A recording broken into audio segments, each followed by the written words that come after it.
Vamos a empezar la mesa redonda. Nous allons Ahora sí. donc entamer la table ronde. Il manque encore quelques personnes, mais je vais en profiter pour présenter Wassani Yaleo et pour vous présenter, vous, les deux panélistes. Et après cela, je vous laisserai la parole. Pardon. Donc, pour ceux d'entre vous qui ne nous connaissez pas, car je suppose que vous ne nous connaissez pas tous, Wassani Yaleo est une entreprise culturelle. Nous travaillons à Paris et nous avons deux spécialités, l'art contemporain d'Afrique et d'Amérique latine.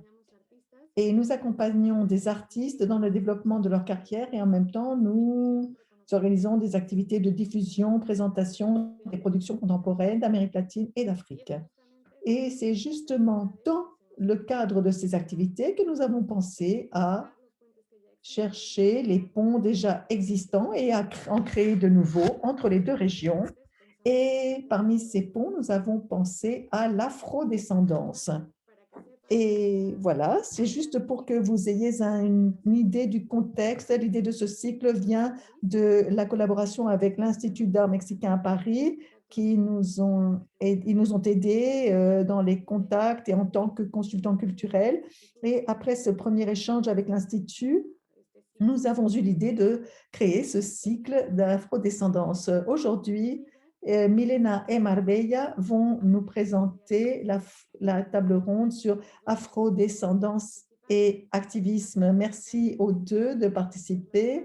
Je vais les présenter brièvement, puis je leur passerai la parole. Tout d'abord, je vais commencer avec Milena Carranza-Marcalcer. Elle est gestionnaire culturelle péruvienne en France, activiste du mouvement afro-descendant afro-mexicain. Marbella est artiste plastique afro-mexicaine. Elle est multidisciplinaire. Elle travaille le collage, la photographie et la gravure.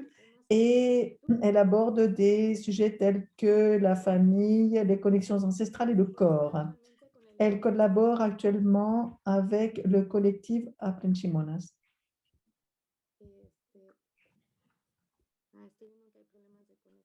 Ah, j'ai quelques problèmes de connexion, dit quelqu'un. Bon, eh bien, pour continuer ma présentation, merci beaucoup de nouveau aux deux. Milena, je ne sais pas si vous voulez partager votre écran, mais je vous laisse la parole et vous pouvez commencer. Merci quelques secondes. Comment allez-vous? Bonsoir. Merci beaucoup à Wassani Léo de votre invitation. Merci à Cindy, à Marbella, à Anna d'être ici avec moi et merci de me permettre de partager ma culture. J'aimerais partager avec vous un texte sur lequel j'ai travaillé au sujet de l'afro-mexicain, mais à travers la diaspora mexicaine et du Pérou dont je viens. Donc ce texte naît d'une invitation de la revue Some African Gods de Alice Coffey, qui est une revue de photographie. Et dans ce numéro en particulier, il y a toute une partie consacrée au Mexique. Et j'ai lu ce texte et j'ai adoré car je voulais dire que j'ai un lien particulier car ma famille a vécu au Mexique de nombreuses années. Mon grand-père y est arrivé en tant qu'exilé politique dans les années 50 et cet esprit est resté dans notre famille. Donc, pour moi, c'est très beau de faire cette connexion et aussi la connexion afro qui a fait partie de mon cheminement. Ensuite, grâce à l'agence culturelle Little Africa, dirigée par Yaki Ambi, j'ai pu aussi partager ce texte avec le public français en direct. Et maintenant, pour vous tous, sur ce contexte sur l'Afro-Mexique, j'ai pu partager avec des artistes comme Marbella et des artistes de la table ronde suivante. Donc, je commence et puis ensuite, nous pourrons converser. Moi, ma présentation s'appelle l'Amérique latine est aussi africaine et ensuite Vive Mexique, cabrones. L'histoire de l'Afro-Amérique ne pourrait exister l'une sans l'autre. Il est incroyable qu'une poignée d'Espagnols ait changé la-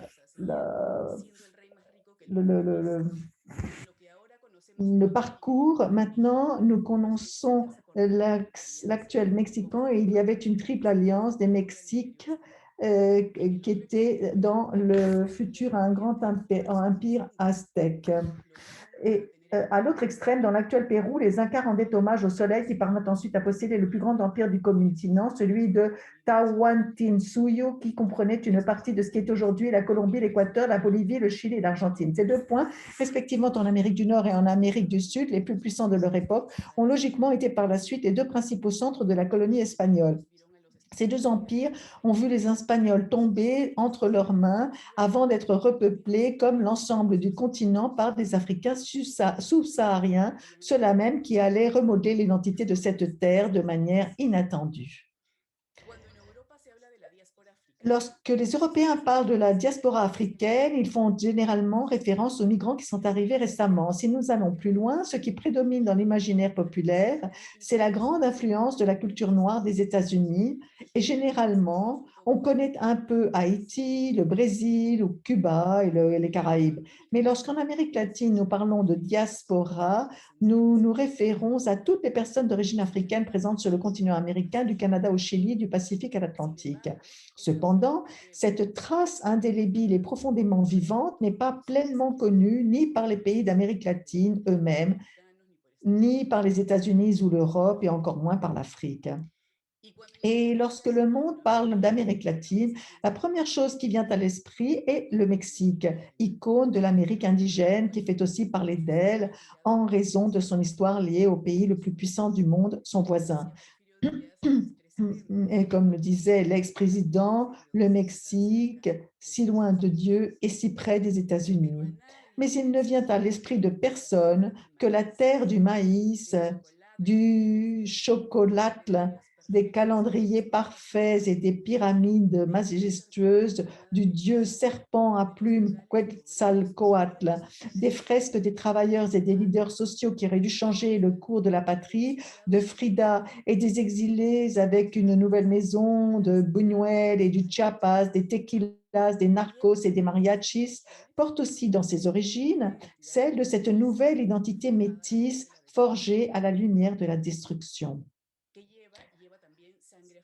Et cette identité a aussi du sang africain, mandingué, congolais, wolof, biafra, brand, zap, banyoum, berbézi, guinéen, abzien, yaou, manicongo, terra nova, en détruisant les mines et les cultures mexicaines pour les rois d'Espagne. Entre la fin du XVIe siècle et le début du XVIIe siècle, des villes comme Taxco comptaient 70% de population africaine. Selon les données officielles, une moyenne de 10 millions d'Africains ont été amenés à habiter le continent des Indiens.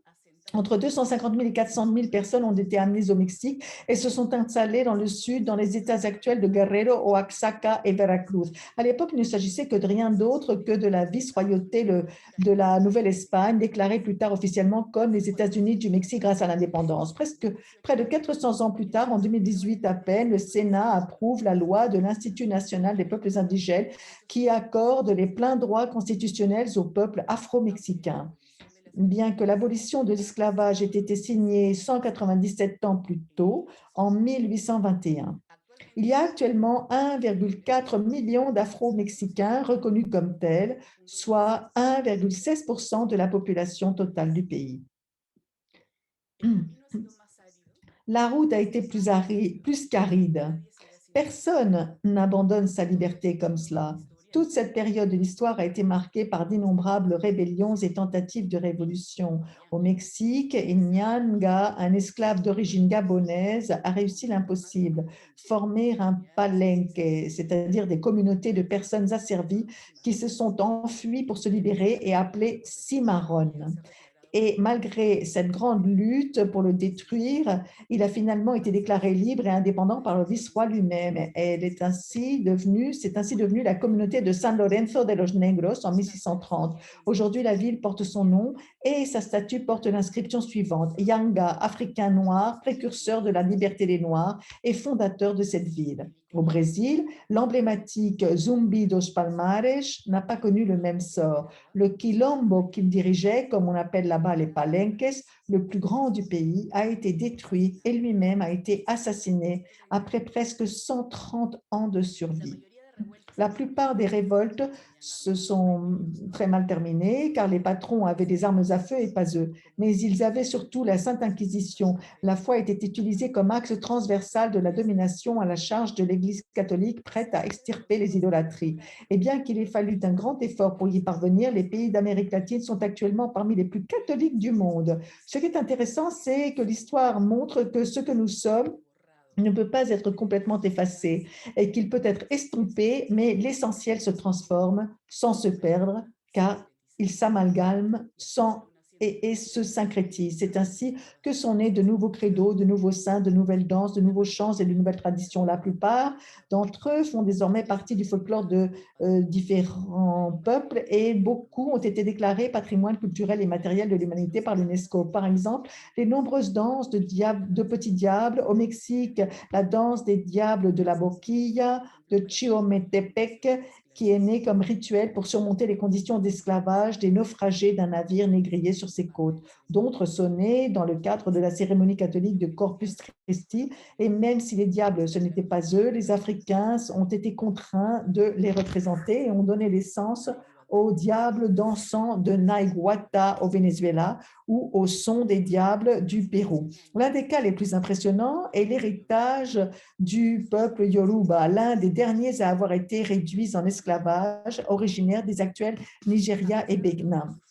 Malgré tout ce qu'ils ont subi, leur spiritualité est toujours vivante, principalement dans des pays comme le Brésil, Cuba et Trinidad et Tobago, et avec elle, leurs chants, danses, rites et valeurs.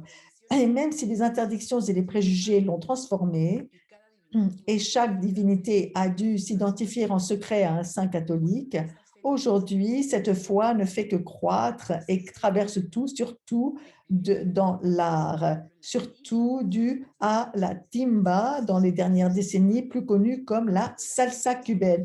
La salsa, d'ailleurs, est une autre des filles à laquelle Cuba a donné naissance grâce à ses racines africaines et qui a influencé le monde entier.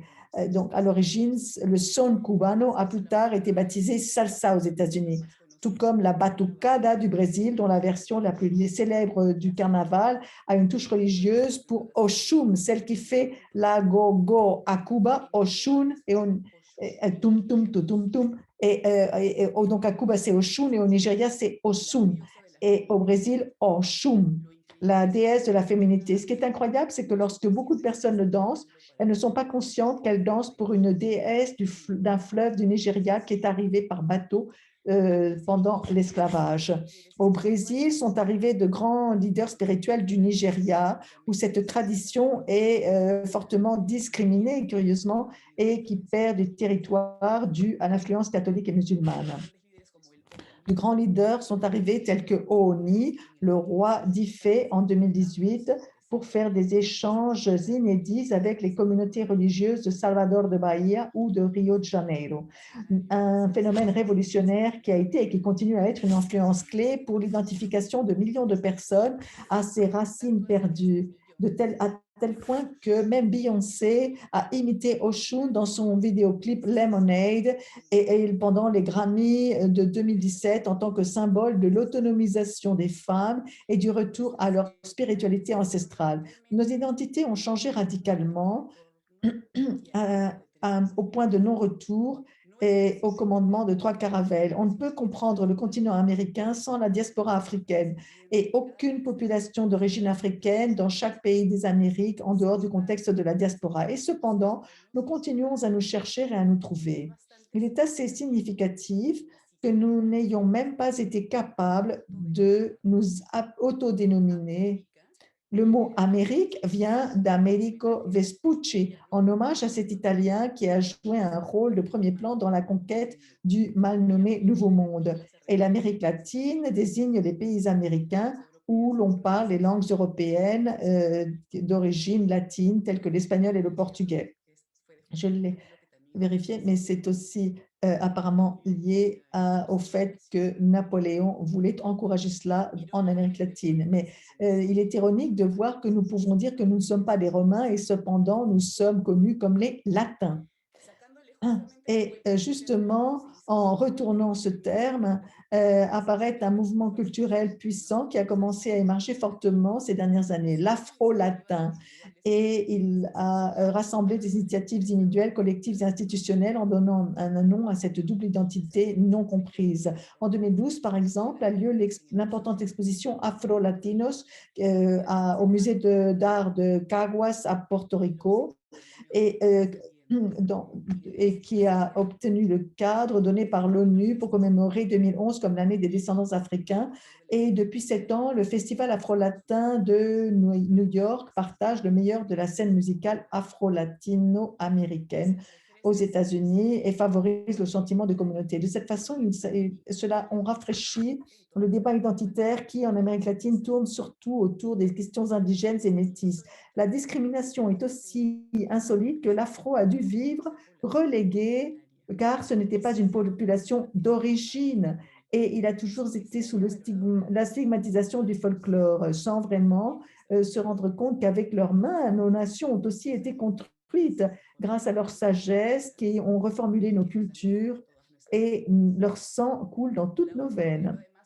L'ONU, de plus, a déclaré la décennie internationale des personnes d'ascendance africaine de 2015 à 2024 en exhortant les gouvernements à mener des actions favorables pour le développement de leurs populations afro qui vivent généralement avec des taux élevés de pauvreté et sont opprimés par tous les facteurs historiques respectifs. Et même s'il y a de grandes initiatives telles que celle-ci, ce que l'on arrive au niveau politique est lent. Et où l'on arrive à tout transmuter, c'est depuis l'art. Dans l'art, on peut toujours faire confiance. Et ce qui peu à peu révèle la vérité et qui parle de réalités coexistantes, car il y a une référence idyllique et lointaine, c'est-à-dire la référence de l'Amérique latine et de l'Afrique, mais elles sont beaucoup plus sœurs que l'on imagine, comme le film La Negrada, récemment sorti en 2018 au Mexique, l'a montré en causant une sensation dans le monde entier, car il a donné à connaître ce qui était inimaginable. Il y a des afrodescendants au Mexique, évidemment. Il y a des afrodescendants dans toute l'Amérique latine. L'Amérique latine est également africaine. Merci beaucoup. Merci beaucoup, Milena. Je crois que l'on va attendre 5 minutes pour les questions, si vous voulez ouvrir le dialogue avec la première présentation. Puis, nous céderons la parole à Marbella. Donc, on va voir les questions dans le chat. Et car dans ce webinaire, vous ne pouvez pas intervenir oralement, mais vous pouvez laisser les questions sur le chat. Merci beaucoup de nouveau, Milena. C'était très intéressant comme d'habitude.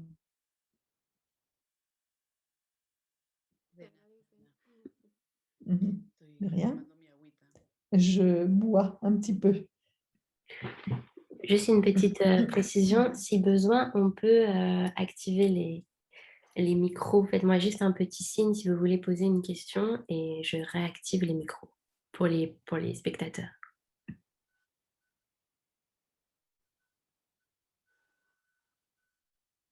Sí, sí, sí.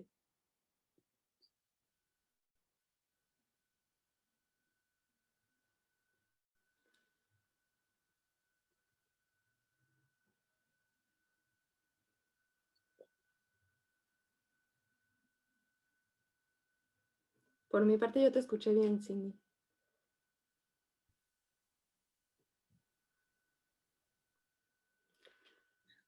Bueno, si no, vamos a dejar a las personas Eh reflexionar. bien, nous allons laisser les personnes réfléchir un peu plus et elles auront le temps de poser leurs questions à la fin.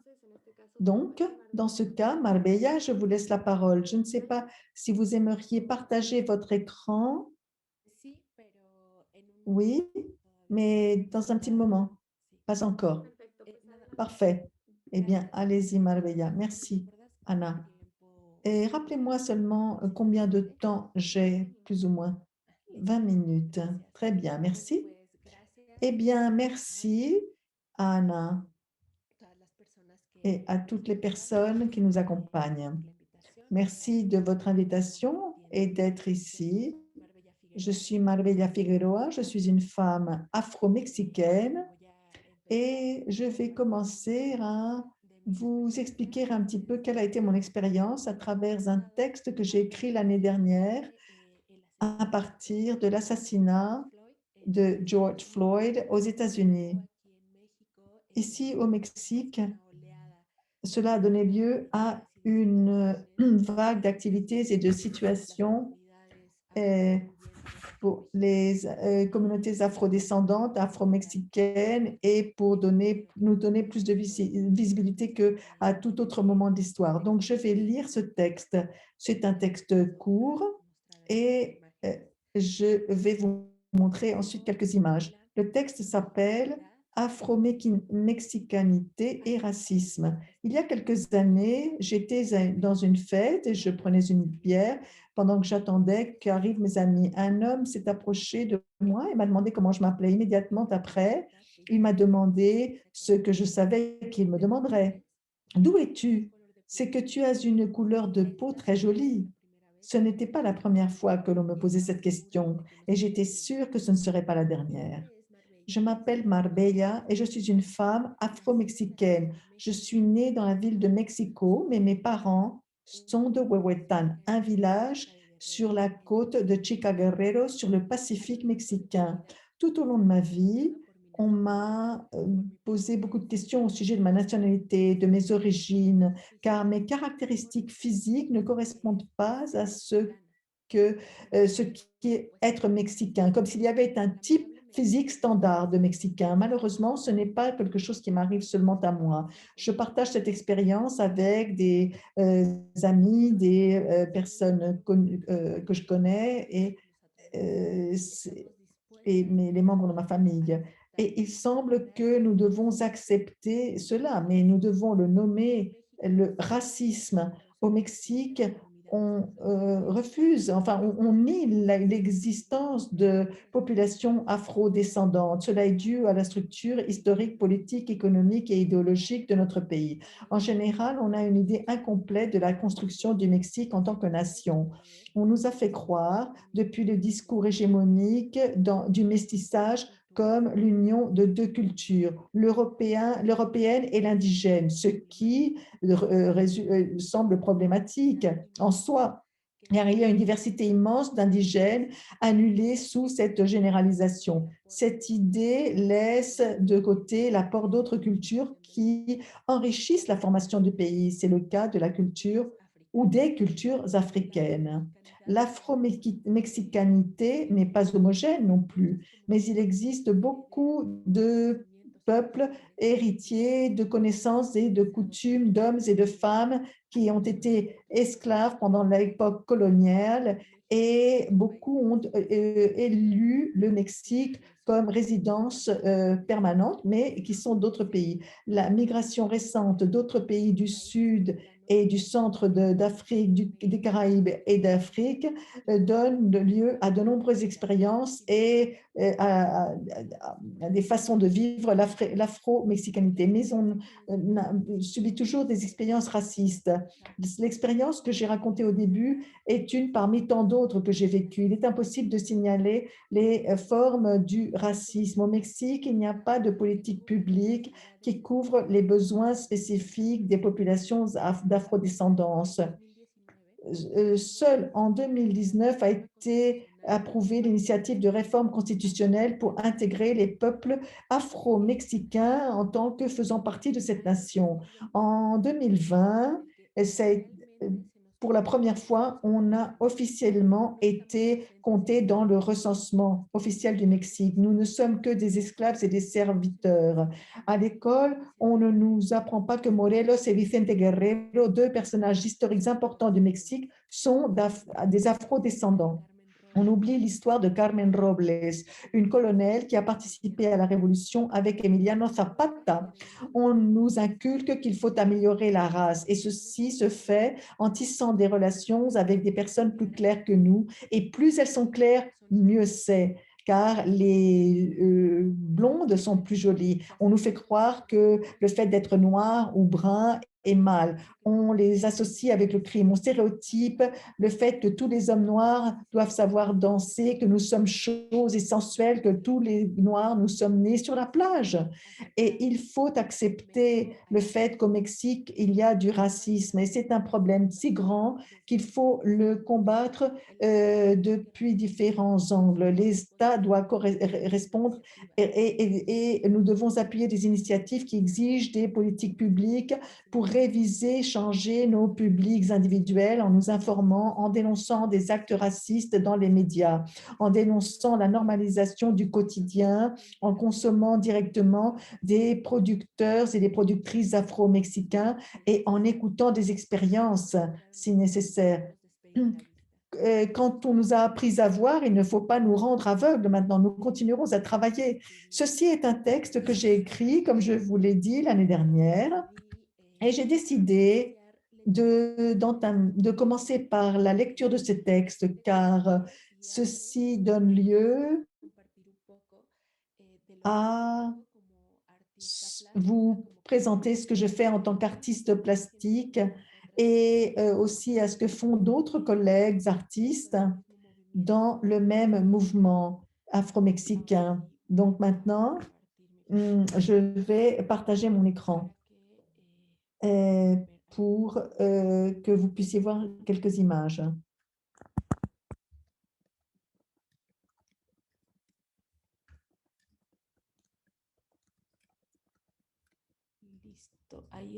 Voilà. Et vous voyez mon écran maintenant.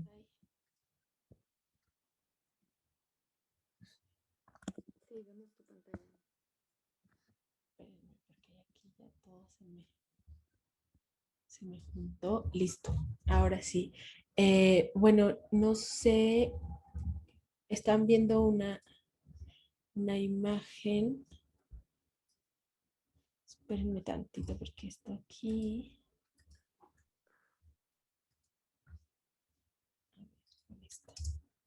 Ahora sí. Esta imagen surge a partir de la marcha del 8 de marzo de 2018, en la que por primera vez se generó un contingente de mujeres negras que marchaban juntas en México. Y hablo de esto porque para mí es muy difícil separar mis experiencias personales de mis posicionamientos políticos, ¿no? Entonces, en ese entonces yo había tenido como algunas situaciones en las que no me sentí comprendida o parte del feminismo blanco, del feminismo hegemónico, y fue ahí cuando me encontré con otras mujeres afromexicanas marchando y participando en esa marcha del 8 de marzo. Je me permets juste Entonces, este d'intervenir es parce qu'on más n'entend plus la un collage version que representa française. como mi sentir en ese momento. Donc ça représente mon ressenti. Parece que no escuchamos el francés. Oui, là, est-ce que vous m'écoutez ici? Est-ce que vous m'écoutez? Là, c'est bon. Est-ce que là, vous m'écoutez? Là, c'est bon. D'accord, très bien. Puedes seguir. Oui. Donc ça, c'était une manifestation le 8 mars 2018. Donc c'était la première fois que des femmes noires s'étaient réunies. Donc là, ici, il y a un collage des femmes que j'ai rencontrées ce jour-là.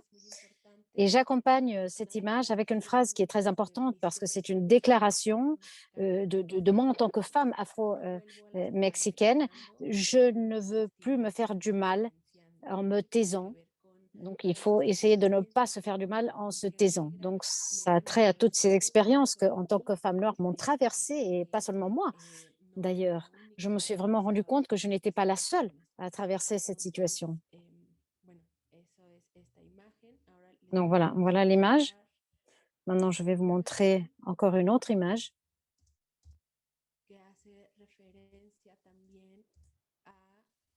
Qui fait référence à des positionnements politiques qui, pour moi, sont importants. Cette image répond à un positionnement, à une déclaration qui a été faite par un collectif où j'appartenais l'année dernière et l'avant-dernière année. Donc, ça s'appelle les Fleurs de Jamaïque. C'est un collectif de femmes noires au Mexique. Et à partir de là, on a fait un positionnement basé sur des déclarations donc, qu'on avait émises quand le coronavirus a démarré. Et donc, les déclarations qui ont été faites visaient à avoir le territoire africain et tous les pays africains comme des tests, des expérimentations pour le vaccin. Donc, ce collage traduit graphiquement ce manifeste que nous avions rédigé pour nous positionner totalement contre non seulement des déclarations racistes, mais aussi du racisme structurel qui traverse la société à différents niveaux, notamment, entre autres, dans le secteur de la santé. Donc, ce collage représente ce manifeste qu'on a fait à ce moment-là. Je vais vous montrer maintenant une autre image. Ici, nous voyons un collage qui parle du renfermement, et ça s'appelle justement renfermement et racisme. Ici, au Mexique, je ne sais pas comment vous l'avez vécu à Paris ou à d'autres endroits, mais ici, au Mexique, le renfermement, le confinement, la façon dont on l'a vécu au départ, eh ben, ça a été très inégal parce que les personnes qui ont évidemment le privilège de rester chez eux travailler, jugeaient et accusaient les personnes qui ne pouvaient pas rester chez elles travailler et qui devaient sortir. C'était des personnes qui vivaient en situation de pauvreté, des personnes en situation de précarité, toutes les personnes qui habitent en périphérie des villes. Et ce sont eux qui vraiment soutiennent l'économie et le travail dans la capitale mexicaine. Donc, ce collage aussi renvoie à ce type de situation et à toutes les critiques et les jugements qui ont été émis contre les personnes qui ne pouvaient pas rester chez eux parce qu'elles devaient sortir pour travailler. Et ça renvoie effectivement à ce positionnement politique à partir de l'imbrication de différentes oppressions. Et de mon point de vue, l'oppression de genre n'est ni la seule ni la plus importante, mais les hommes de ma communauté souffrent aussi l'impact de ce racisme structurel et hégémonique, de cette structure désordonnée qui nous fait tant de mal. Voilà encore une autre image de l'année dernière, celle-ci. Faite à partir de cette tendance dans les réseaux sociaux. Il y avait beaucoup de personnes qui mettaient un petit tableau noir dans leur photo de profil. En fait, on ne voit pas très bien les images. Je peux les partager parce que j'ai le PDF. Dit Anna. Donc, comme ça, toi, tu continues à parler et moi, je ne fais que changer les images quand tu me le dis. Donc, s'il te plaît, si tu peux arrêter de partager ton écran.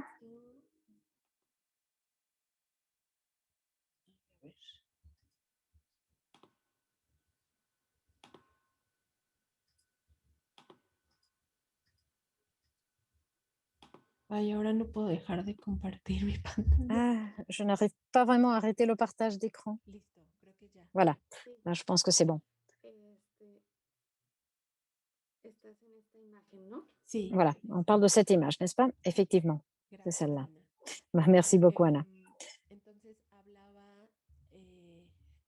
Donc, je disais que cette question s'était posée et donc les personnes ont commencé à se positionner et le Black Lives Matter a commencé à être présent et visible un peu partout. Et ce collage est une collaboration avec le projet d'autogestion et podcast Afro Chingonas, dans lequel nous nous sommes positionnés en disant que les vies noires importent toujours, elle compte toujours, et non seulement quand il y a quelque chose qui arrive et que nous sommes le centre de l'attention des médias et du monde, et après le temps passe et on oublie qu'il y a des personnes noires au Mexique qui sont effectivement traversées par le racisme structurel. Donc voilà, cette image parle de ça. Donc si on peut changer l'image, Anna, s'il te plaît. Merci. Donc cette image, l'image d'en haut, c'est aussi un positionnement politique parce que, comme je le disais au départ, il est difficile pour moi de séparer mes expériences de vie de mes positionnements politiques. Et c'est aussi une collaboration et une création, une co-création avec Afrochingonas, dans laquelle on parle des langues que nous avons et qui sont propres aux communautés noires au Mexique, en Colombie, en Haïti, dans tous les pays de l'Amérique latine et de l'Amérique centrale et de l'Amérique du Sud. Et nous parlons de la langue comme résistance. Il est pour nous important justement de parler de tous les éléments ou de toutes les situations qui pour nous sont des situations de résistance, parce qu'en fait, à partir de la colonisation, il y a eu un endoctrinement sur la façon de parler, la façon d'être et nos langues, avec aussi nos habitudes, nos coutumes et beaucoup d'autres choses, ont un peu disparu. Donc pour nous, parler ces langues que nous comprenons au sein de nos communautés seulement, c'est de la résistance et cette image parle de ça. L'image suivante montre un positionnement par rapport à l'actuel système de prison. Le système carcéral, c'est aussi une collaboration avec Afrochingonas. Ça parle justement de la façon dont le système carcéral actuel continue d'être raciste et c'est vraiment un prolongement de l'esclavage et de la main-d'œuvre esclave et non rémunérée. Donc, à partir de toutes ces images, moi, je traduis graphiquement en images les positionnements politiques avec lesquels je m'identifie et je rencontre d'autres personnes qui ont des expériences similaires à la mienne et qui ont des points de contact avec mes propres positionnements. Et donc ensuite, pour finir, la dernière image, c'est l'image la plus récente. C'est une image aussi qui est la traduction visuelle ou le manifeste visuel du collectif à frontières, qui est un collectif antiraciste qui a son siège à Mexico. Nous avons fait cette collaboration pour lancer ce manifeste, aussi bien écrit que visuel, le 8 mars, avec un positionnement en faveur d'une plus grande ouverture et des positionnements un peu plus éloignés du féminisme hégémonique. C'est un manifeste vraiment long, pour moi extrêmement beau, et donc je voudrais justement lire ce petit fragment. Et donc après, je vais finir. Donc, devant l'importance du féminisme eurocentrique et colonial, depuis Affrontera, ce 8 mars, nous crions, nous ne sommes pas féministes. Ça ne nous intéresse pas de nous revendiquer à partir de là parce que nous n'avons pas notre place là. Nous ne sommes pas des femmes, nous sommes des bêtes, nous sommes noires, trans, travestis, chicanas, migrantes, pauvres, périphériques, frontalières, les petites filles et arrière-petites filles de toutes celles qui ont été exploitées dans les plantations, dans les afras, dans les maquilas, dans les zones franches, dans les exploitations et dans les maisons des familles blanches. Les femmes, nous sommes humaines et seulement les humains peuvent être féministes.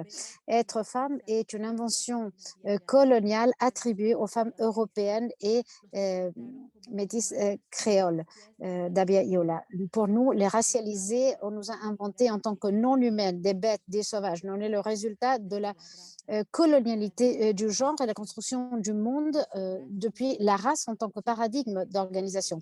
Nous sommes des sujets frontaliers, nous vivons des violences et des oppressions qui sont imbriquées non seulement dues au sexe en tant que genre, mais aussi dû au capitalisme, le racisme, le colonialisme, le capacitisme et tous les réseaux d'oppression qu'implique la colonialité du pouvoir dans un monde où il doit y avoir des classes subalternes racialisées pour qu'il y ait une classe dominante blanche et coloniale. C'est un fragment du début du manifeste de Afrontera. Je peux vous partager le lien où vous pourrez le lire en entier parce que c'est vraiment un texte qui me paraît, moi, très important. Il a été très important et il est très important pour moi de faire une traduction visuelle de ce manifeste.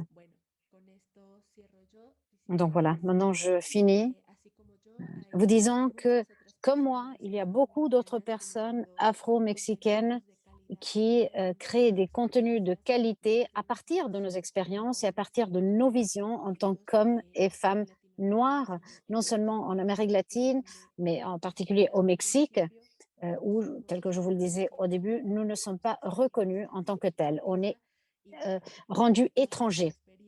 Et donc, toutes ces expériences, maintenant, ont des débouchés très intéressants au niveau de l'art, du sport, de la musique, dans beaucoup de disciplines, beaucoup de domaines. Donc, merci beaucoup pour cette invitation et c'est tout de mon côté. Merci beaucoup, Marbella. Je vais vous montrer le début des images ou de la présentation, comme ça vous voyez les images dont Marbella parlait au départ.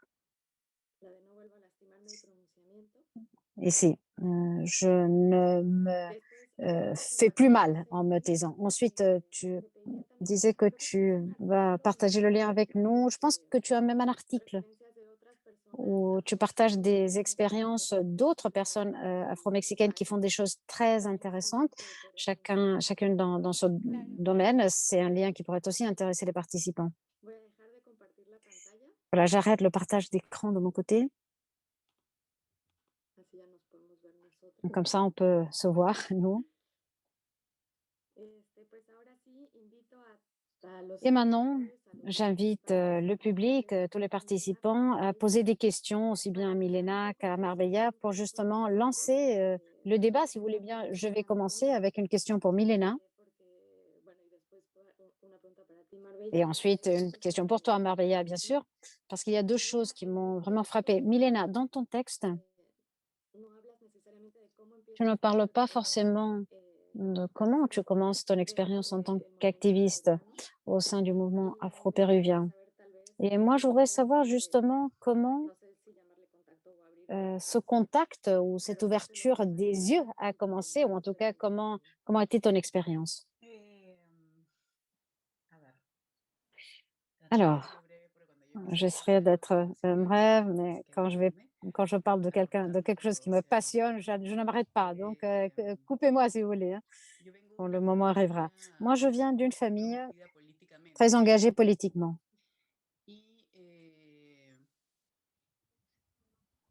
Et à partir de là, cette chose d'intrinsèque me vient. Bon, je ne réfléchis pas, ça vient spontanément, dans le sens où tout problème de l'autre, c'est un problème de soi, un problème propre. On partage tous la même planète, et donc c'est le travail de tous que de résoudre les problèmes. Donc moi, j'arrive à la question afro par le biais de la danse. Et curieusement, bon, j'ai un groupe d'amis par le biais desquels j'apprends que la pastorale, une pastorale religieuse, on pouvait partager un week-end. Eh bien, à l'époque, moi, j'étais athée. je n'étais pas afrodescendante. Mais quand j'entends ce message, ça me connecte fortement avec les panthères noires que j'admirais énormément et c'était ma mère, la première, qui m'avait parlé d'elle. Y además, en casa, mamá se había dedicado al tema Et en plus, à la maison, ma mère s'était consacrée à la como question afro antropóloga, pero también en tant poeta, qu'anthropologue, mais aussi en tant que haciendo poétesse. investigaciones al respecto en Elle Perú, faisait des recherches au Pérou sur la estando de alguna manera question conectada con el movimiento et d'une certaine afroperuano, façon, elle était se enteró. aussi, elle avait des liens avec le mouvement Y, afro-péruvien, y en etc. ese momento yo no me puse a pensar, Et tipo, ¿qué hago à con l'époque, esa herencia si je yo sais no pas soy comment c'est, je me suis pas posé la question, no sé, mais pourquoi je m'intéresse à la question si je ne suis pas noire, je ne suis pas afrodescendante. Mais ça m'a vraiment, la partie politique naturelle en moi, ça m'a pris complètement avec une envie énorme de me consacrer à la question. Donc, quelques années se sont écoulées et moi, j'avais commencé à militer dans un groupe qui s'appelait Lundu, une association il y a 19 ans. J'ai consacré 2 ans entiers à cette association et c'est là que j'ai appris un peu les bases, la partie identitaire, politique, des droits, l'histoire. J'ai voyagé avec eux à une des communautés afro les plus importantes dans mon pays et c'est là que j'ai compris que moi, j'avais la peau claire, que pour eux, j'étais blanche et donc moi, comment je me définissais moi-même. Donc pour moi, ça a été un double voyage de pénétrer non seulement dans la question afro, mais aussi de voir qui j'étais, moi, comment je me définis moi, quelles sont mes origines, qui suis-je et comment je travaille comme ça, non, en tant qu'artiste, en tant que photographe. Et justement, donc, en tant que photographe, j'ai toujours travaillé la question afro-péruvienne et ici en France, l'afro-africaine. Et je voudrais travailler aussi sur mes origines andines, mais européano-descendantes.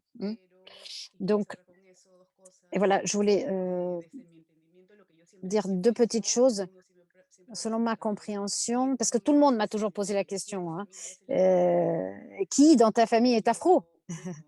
Et moi, bon, bah, je n'ai pas du sang direct, enfin en tout cas, je ne connais pas, mais dans mon pays, tout le monde est le fruit d'un grand métissage et donc probablement j'ai un ascendant. Mais je n'ai jamais senti qu'il fallait que j'appartienne à un groupe en particulier pour pouvoir travailler sur la question, sur quelque chose que je sens comme nécessaire et qui me touche en tant qu'être humain, qui m'affecte. Et par ailleurs,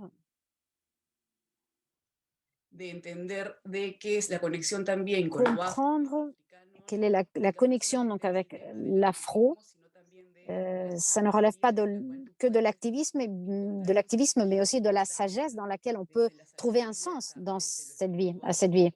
Donc, la sagesse, le spirituel, différentes approches culturelles, etc., etc. Donc, c'est vraiment une voie de compréhension. Voilà, c'est tout. Voilà, moi je posais la question parce qu'aussi bien dans ton texte que dans la présentation de Marbella, on parle beaucoup des productions culturelles et de ce qu'on fait actuellement ou ce qui existait déjà, mais aussi bien d'un point de vue de la résistance que d'une façon de se prononcer ou de se positionner. Donc voilà, ma question était pour ça. Donc, comment avait été ce premier contact? Donc, bien sûr, par le biais de la danse et bien sûr, tu es artiste, donc aussi par le biais de la photo, de la photographie. Donc, nous avons ici une première question du public pour n'importe laquelle des deux. La question dit, est-ce que vous avez l'impression que ces questions problématiques sont abordées différemment en fonction de la génération? Et avez-vous la sensation qu'aujourd'hui, il y a un débat qui s'est instauré, qui s'est installé, qui n'existait peut-être pas avant? Bon, moi, je voudrais prendre la parole maintenant et répondre à cette question. Moi, je peux parler maintenant de mon expérience et de ceux qui m'entourent. de mon contexte, hein. Je ne peux pas parler au-delà de ça, de situations que je ne connais pas. Et dans ce sens, la situation du Mexique, eh bien, je ne pense pas qu'elle soit différente ou qu'il y ait une distinction générationnelle. Je pense que c'est plutôt le fait que le moment que nous vivons, nous, les personnes de mon âge, voire plus jeunes ou un peu plus âgées, mais pas aussi âgées que mes parents, par exemple, eh bien, c'est un moment dans lequel l'information peut nous arriver beaucoup plus vite.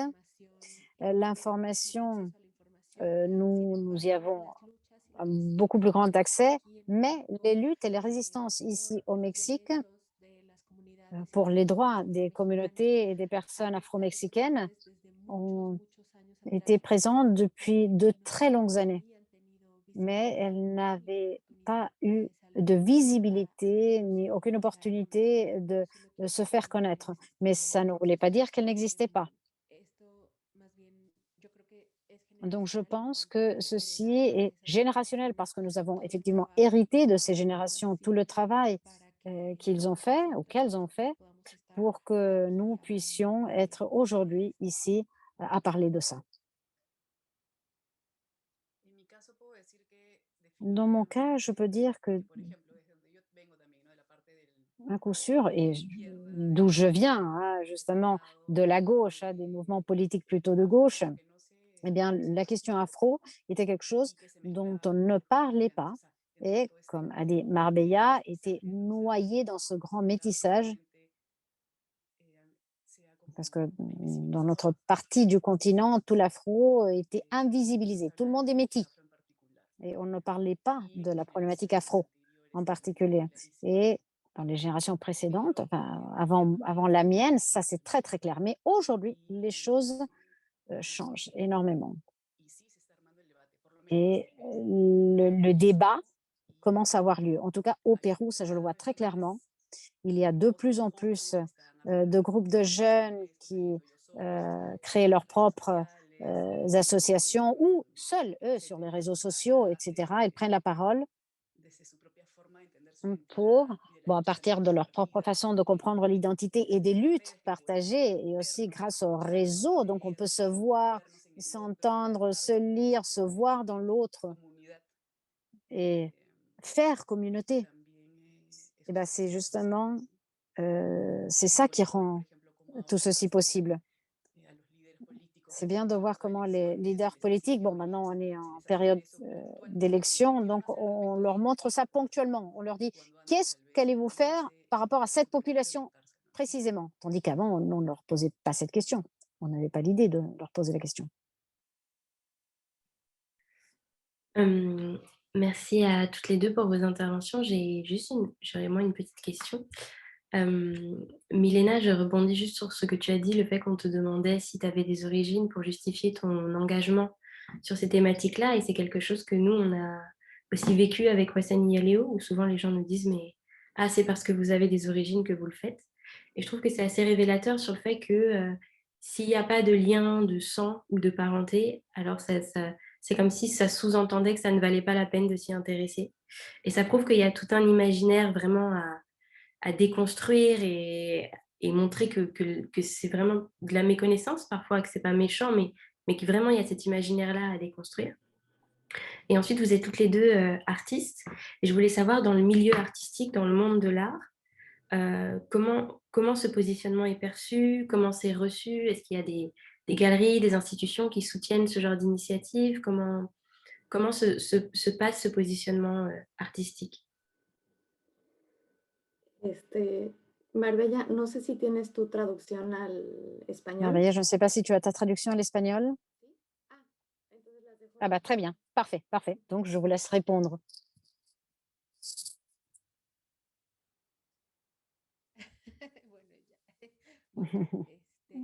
D'accord. Donc moi je réponds. Eh bien, tout d'abord, ce que vous disiez, ça me paraît très important par rapport au fait qu'il ne faut pas justifier une origine pour s'intéresser au bien-être et à la vie digne de toutes les personnes et aux droits de toutes les personnes, indépendamment de leur race, origine, conditions sociales, etc.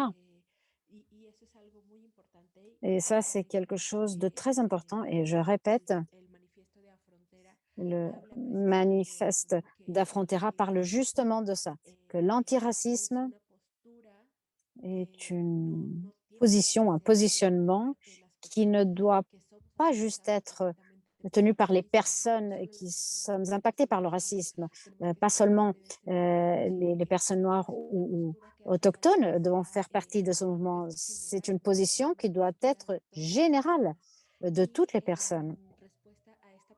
Et donc, pour répondre à cette question, ici au Mexique, au moins,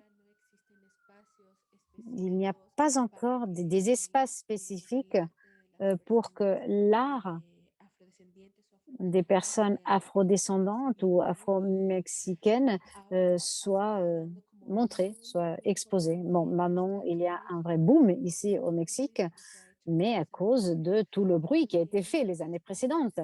Et les espaces qui se créent sont des espaces ce sont les espaces que nous-mêmes avons créés. Ce sont des espaces qui sont autogérés à partir de la possibilité d'abandonner les paramètres hégémoniques qui s'appliquent à l'art. Parce que, par exemple, moi, j'ai fait ma thèse sur une artiste afro-mexicaine, peintre, qui a été extrêmement critiquée parce que son œuvre, on la met d'emblée au style naïf. Et ça me paraît très raciste. On la limite à ça parce que, franchement, la limiter. Donc, déjà, limiter l'art avec des termes qui parlent de courant, bah, ça, c'est quelque chose que je n'ai jamais approuvé. Je n'ai jamais été d'accord avec ça. Et en plus, ça se fait de façon vraiment méprisante. Ah, bah, elle dessine mal, elle n'a pas de proportion, elle n'a pas de perspective, etc. Et pour moi, l'art va bien au-delà d'une technique qui peut être incroyable, hein, et c'est ce qu'elle fait. C'est ce que fait cette femme. Donc, vraiment être régie par des paramètres eurocentriques sur ce qu'est l'art et comment il doit être fait, bah, pour nous, ça a été un énorme travail, hein, pour nous, les personnes qui créons, mais sans tenir compte de ces paramètres, ça a été vraiment très difficile pour nous de pénétrer dans ces circuits de l'art. A ver, ¿qué puedo decir al respecto? Bah, que puis-je dire par rapport à ça? Para empezar, Perú es un país sumamente Bon, tout d'abord, le centralizado Pérou est un pays en Lima, extrêmement la capital. centralisé Entonces, si hablamos à de Lima, la capitale. arte, Si nous vamos a parlons hablar sobre d'art, todo el movimiento en Lima. nous allons parler surtout du mouvement à Lima. Curiosamente, igual por factores Et históricos, curieusement, peut-être dû à des facteurs historiques, la plupart de la population afro-péruvienne se trouve à Lima dû à l'émigration. aunque en el cotidiano allá Même si la gente no va a tener esa conciencia. dans la vie quotidienne, les gens n'ont pas cette conscience parce que... Bueno, y ese es otro tema, no voy por las Non, mais ramas. enfin, ça c'est tout un sujet, on va le laisser. Mais en tout cas, No hay, dans le domaine de l'art, no hay como esta conciencia de el il n'y a arte pas de visual conscience afroperuano. qu'il y a un art Eso visuel curiosamente, afro-péruvien. Et curieusement, a mí me interesa muchísimo c'est quelque chose qui m'intéresse énormément. Je voudrais le visibiliser. Et j'ai depuis plusieurs années une page Facebook qui s'appelle Art visuel afro-péruvien, mais je n'ai pas le temps vraiment de m'y consacrer. Mais en tout cas, je partage tout ce qui apparaît là. J'ai un hashtag sur la question et ça m'intéresse énormément de travailler sur ça. J'ai un projet concernant ça. Et il y a effectivement des questions historiques qui finissent par être discriminatoires. On entend l'art afro comme la danse et la musique essentiellement.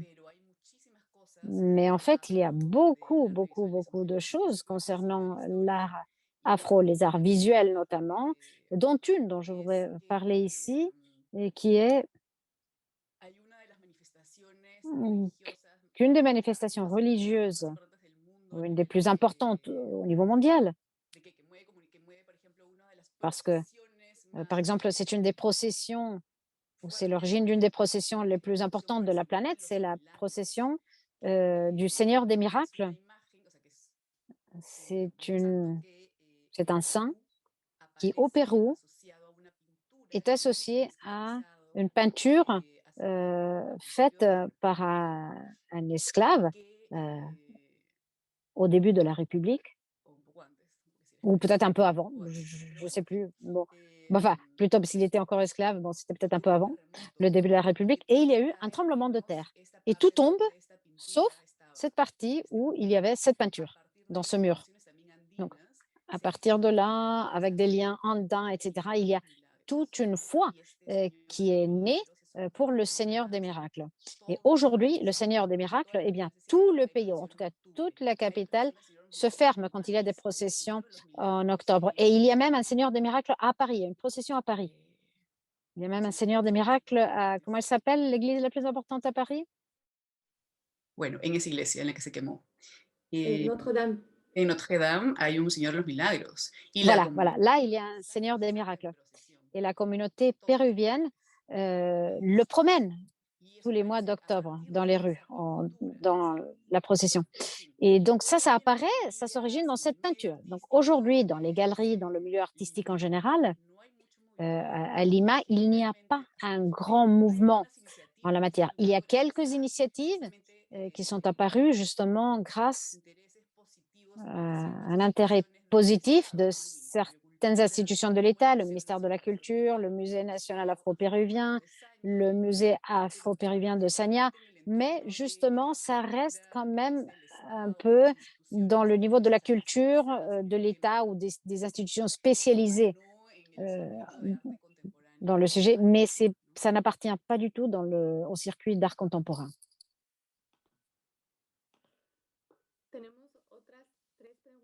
Nous avons 3 autres questions, une adressée en particulier à Marbella, donc je te laisse répondre. Et ensuite, je vais vous poser les autres des questions.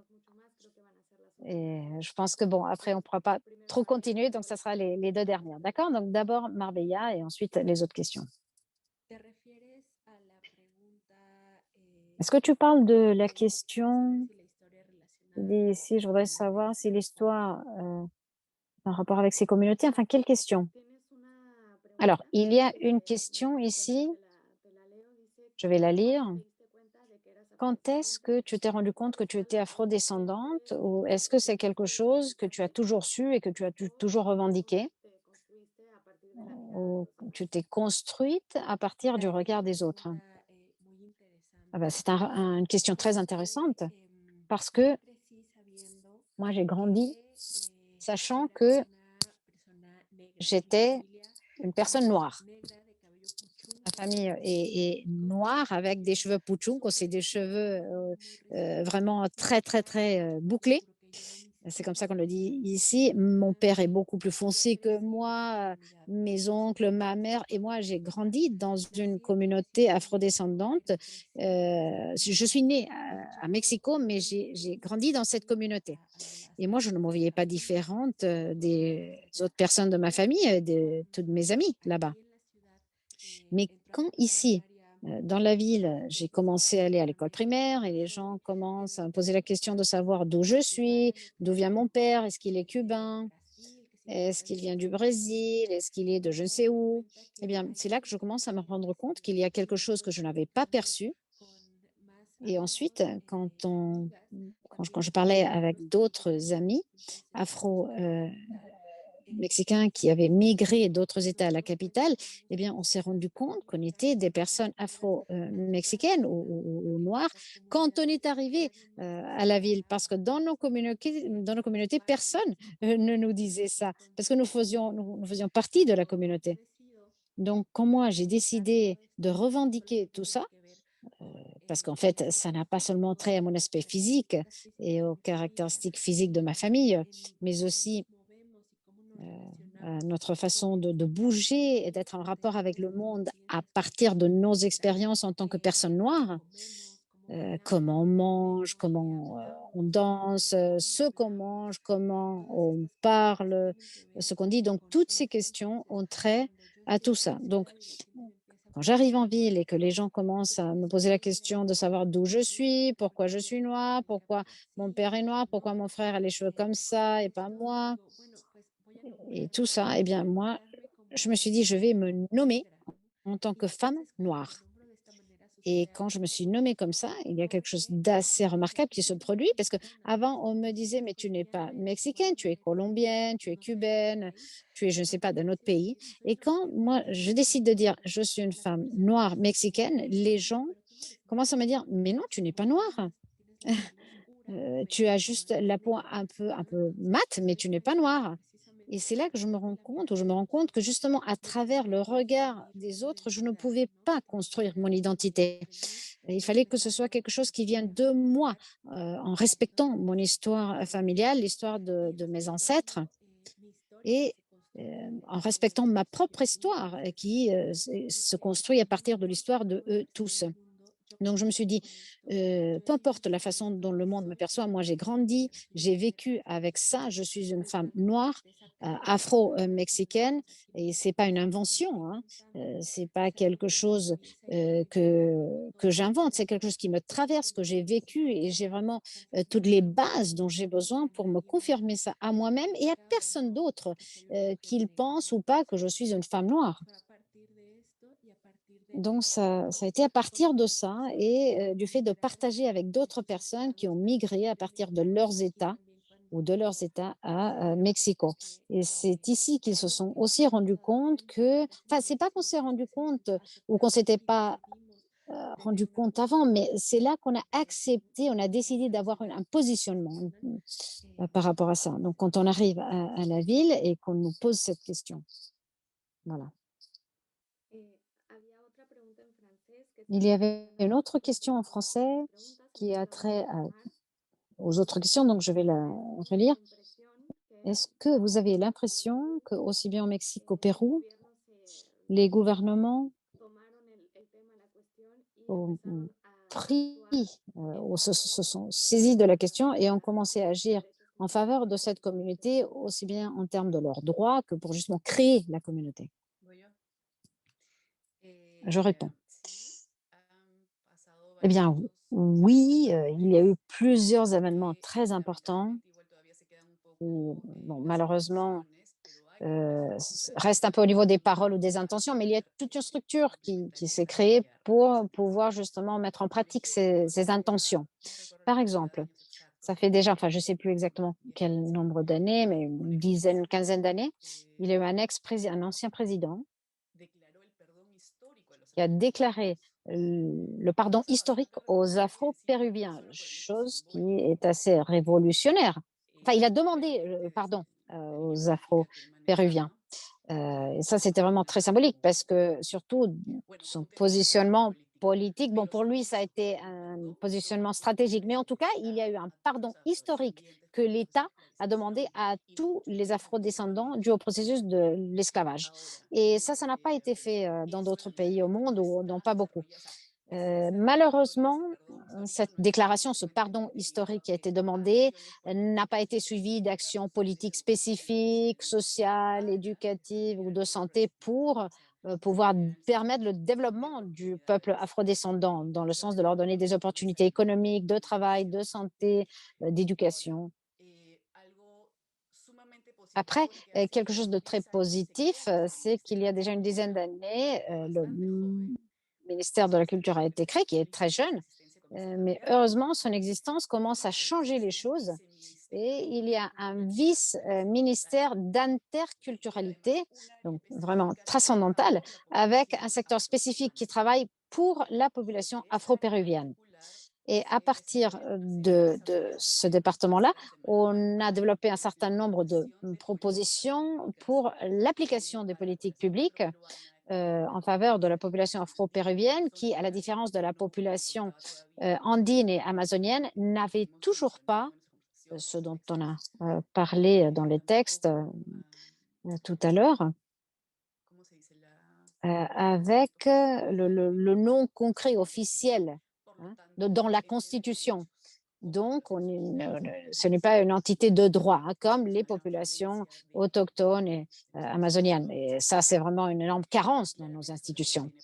Et clairement, cette population a des problématiques très spécifiques, transversales, qu'il faut travailler de façon, sur lesquelles il faut travailler de façon précise pour générer des solutions particulières à ces problématiques. Et donc, ce département dans le ministère vraiment développe beaucoup d'efforts, sans beaucoup de budget, mais disons, ils œuvrent en faveur de ça. Ils luttent. Et encore, je voulais citer encore une autre chose. Aidez-moi, s'il vous plaît. Quelque chose d'autre que tu voulais dire? Oui, sur cette question en particulier, quels étaient les détails de la question si le gouvernement péruvien avait mené des actions en faveur de la communauté afro-péruvienne, aussi bien en termes de droits que pour créer de la communauté. Ah bah voilà, ça, oui, je pense que j'ai dit déjà l'essentiel, mais il y a beaucoup de manuels, de textes, de recherches qu'on peut trouver sur Google très facilement sur PDF, téléchargeables pour ceux à qui ça intéresse. Par exemple, nous avons aussi le mois de la culture afro-péruvienne, c'est le mois de juin. On a déclaré une journée de la culture afro-péruvienne et les gens disent non, mais ça, c'est des stratégies politiques, etc. Mais non, peu importe, c'est quand même symbolique parce que ça favorise l'identification de la population, de la part de la population.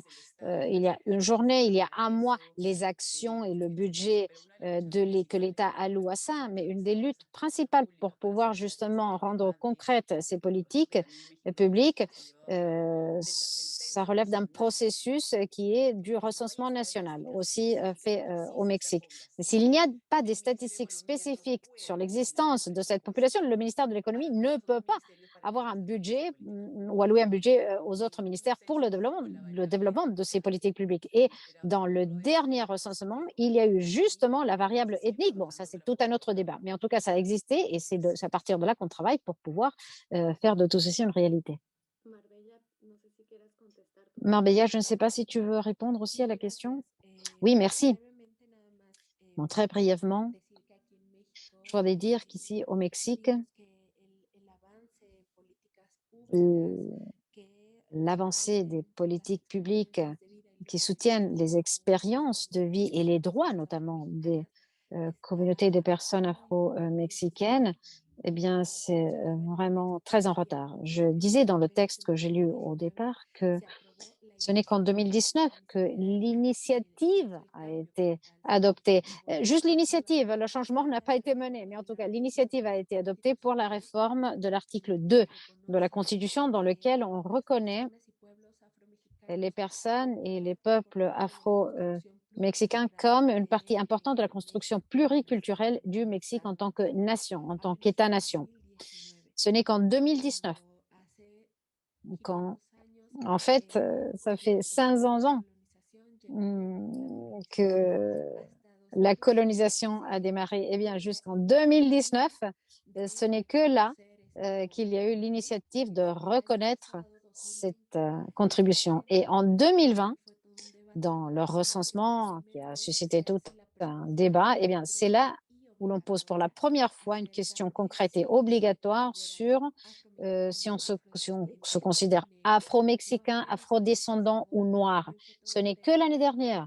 Et ça a été toute une discussion parce que les chiffres obtenus ne correspondent pas à la réalité, dû à différentes raisons. Parce que, bon, déjà, il y a eu la pandémie, le confinement, c'était difficile de continuer avec le recensement porte à porte. Et il y a une énorme méconnaissance aussi au Mexique de ces racines africaines.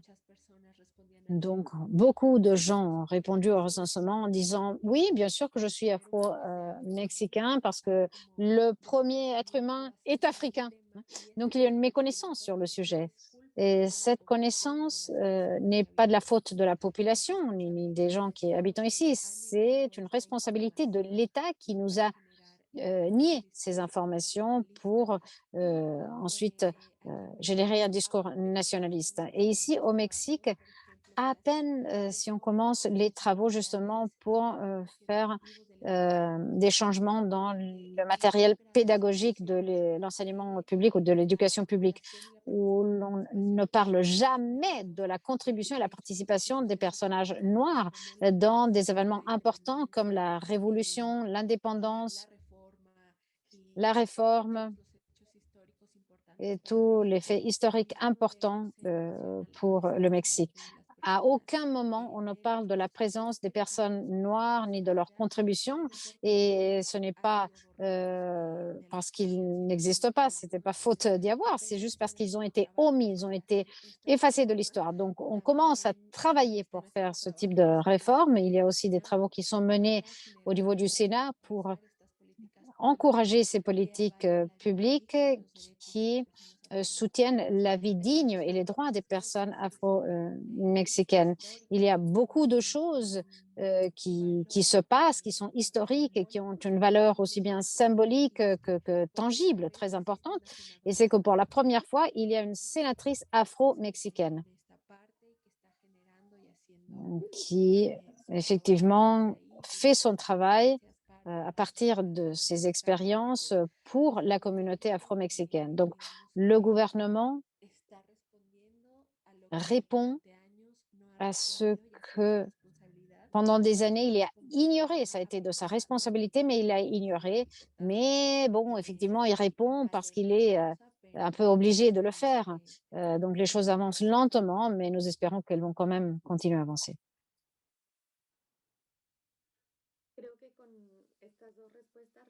Bon, je pense qu'avec ces deux réponses, on a répondu à une des questions d'Estelle, qui était de savoir si les institutions généraient des outils sérieux pour l'éducation antiraciste, aussi bien au Mexique qu'au Pérou. Et bon, pour une question de temps, je vais passer à la deuxième question d'Estelle, qui nous fait changer un petit peu de cap. Estelle posait la question de savoir si l'histoire en rapport avec la communauté est visible et est-ce qu'elle est encouragée au Mexique et au Pérou avec un lien avec le patrimoine de l'esclavage, parce qu'il y a des mouvements pour le mettre en valeur. Et donc, est-ce qu'il y a au Mexique différents mouvements pour rendre visible l'histoire de la communauté afrodescendante? Donc, je commence. Alors, une des initiatives les plus importantes menées par l'État, notamment le Congrès de la République, ça a été la création du Musée national afro-péruvien. Ça a été un petit espace avec un petit budget, mais au moins, il avait le mérite d'exister et d'être institutionnalisé. Et donc, ça a institutionnalisé toutes les activités autour. Donc, c'était un musée qui convoquait les gens.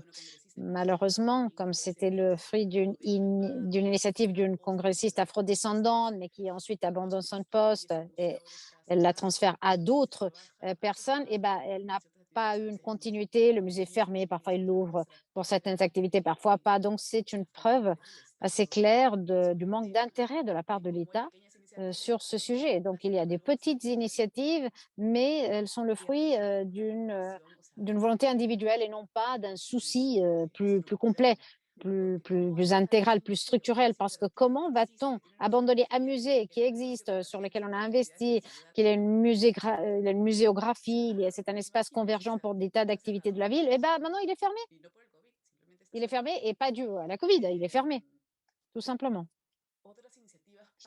D'autres initiatives bien précises concernant le patrimoine sont par exemple une initiative qui n'est pas de l'État, mais qui est très importante quand même, du musée afro-péruvien de Sagna. Sagna est un territoire au nord du pays. Ça fait des centaines d'années que ça a été un enclave très important autour d'esclaves africains. Il y a eu un énorme tremblement de terre, une énorme immigration, mais aujourd'hui, grâce au travail de Lucho Roca, ça a été la première initiative de musée afro-péruvien dans le pays, dont tire son inspiration le musée national plus tard. Et c'est un musée communautaire. C'est un musée, c'est ça qui le rend riche et authentique. Sur la base de cette initiative individuelle communautaire, bah, il a ses portes ouvertes, ce sont les voisins qui alimentent avec des objets provenant de leur tradition, de leur famille, qui arrivent aussi en tant que médiateurs, hein, pour faire une médiation avec les gens qui arrivent, qui vont pour justement connaître l'histoire. Eh bien, c'est un musée qui a été vraiment soutenu avec des fonds étrangers. Et eux, ils ont travaillé pour qu'il y ait un monument. En fait, Sanya est un département dans la région de Chiclayo. Et eux, ils ont reconnu, ou ils ont fait en sorte que ce monument soit reconnu comme partie de la route de l'esclave par l'UNESCO. Parce que Sanya, bon, je répète, c'est un point historique dans la route de l'esclave. Donc voilà, il y a des initiatives de la part de l'État, en dehors de l'État, mais elles pâtissent du fait que ce n'est pas quelque chose de puissant, de structurel, de systématique. Il y a des étincelles. Les initiatives individuelles ont du mal à survivre pour des questions de budget, évidemment. Mais bon, on continue. Eh bien, au Mexique, ce qui arrive, c'est que comme ce sujet n'est pas traité, disons, depuis pas très longtemps, hein, effectivement, ça existe depuis longtemps, mais ce n'est que maintenant qu'il commence à être pris au sérieux par le gouvernement fédéral et les gouvernements des États. Donc, il y a très peu d'initiatives qui viennent de la part du gouvernement pour générer cette visibilisation. Et il y a quelque chose dont je voudrais parler et que je voudrais dire, c'est que dans le Musée national d'anthropologie d'ici de Mexico, il n'y a pas une représentation des peuples afro-mexicains. C'est le musée le plus important du Mexique et, si je ne me trompe pas, de l'Amérique latine aussi, et ne parle pas de la présence des peuples noirs au Mexique. Donc ce musée, bon, il est parrainé par l'État. C'est un musée du gouvernement, de l'INA, l'Institut national d'anthropologie et histoire. Et on ne parle pas de cette question. Donc pour moi, vraiment, si je dis ça, je dis tout. Par rapport à qu'est-ce que fait le gouvernement, est-ce qu'il encourage la culture afro-mexicaine? Je pense que c'est vraiment très clair, c'est terriblement important. On commence à travailler pour intégrer une salle qui montre toute la contribution afro-mexicaine, mais on travaille là-dessus. Ce n'est pas un fait encore et ce ne le sera pas jusqu'à ce que ça le devienne vraiment. Donc voilà comment je peux répondre à cette question. Très bonne réponse. C'est vraiment impressionnant. Bon, voilà, on va arrêter ici avec les questions. Je voudrais vraiment vous remercier toutes les deux d'avoir participé et pour tout ce que vous nous avez raconté aujourd'hui. C'était très intéressant pour moi et je suppose que pour le public aussi. Je voulais aussi m'excuser devant vous tous pour ce début chaotique. C'est la première fois que nous utilisons cette version de Zoom. Et donc, je pense que ça a été clair pour tout le monde. On vous promet que la prochaine fois, on aura plus d'expérience en tout cas. Donc, merci à vous tous d'être venus et j'espère vous voir dans les tables rondes suivantes et on continuera à être en contact avec Mylène, avec Marbella. Merci infiniment et donc bonne soirée, bon après-midi à tout le monde. Merci à tous.